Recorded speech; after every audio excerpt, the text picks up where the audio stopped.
Chakan police स्टेशनचं हे lock-up आहे. पिंपरी चिंचवड मध्ये चाकण पोलीस स्टेशन आहे, तिथलं हे लॉकअप आहे. त्या लॉकअप मधून आज सकाळी पहाटे आरोपीने इथून पळून जाण्याचा प्रयत्न केलेला आहे. तर आरोपी कशा पद्धतीने पळून गेला याचा एक आपण डेमो या ठिकाणी पाहू. तर कसा गेला दाखव.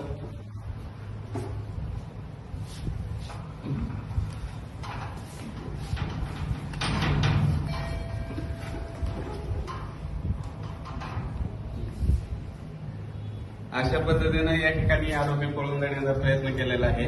आणि तर इथून पुढे पण आपण सर्वांनी भविष्यात जे ठाणे इन्चार्ज असतील, अंमलदार असतील, लॉकअप गार्ड यांनी काळजी घेतली पाहिजे. आता आम्ही या ठिकाणी प्रिव्हेंटिव्ह म्हणून इथं आमच्या इथून दरवाजातून जास्त अंतर राहिलं होतं, तर या ठिकाणी आम्ही पट्ट्या वगैरे मारून घेतोय. प्लस पूर्ण लॉकअपला आम्ही आता जाळी वगैरे बसून घेतोय. तर इथून पुढे सगळ्या ठाणे अंमलदार इन्चार्ज यांनी सुद्धा अशी प्रिव्हेंटिव्ह थोडंसं काळजी घेणं गरजेचं आहे आणि तशा प्रतिबंधात्मक उपाय करणं आवश्यक आहे. धन्यवाद.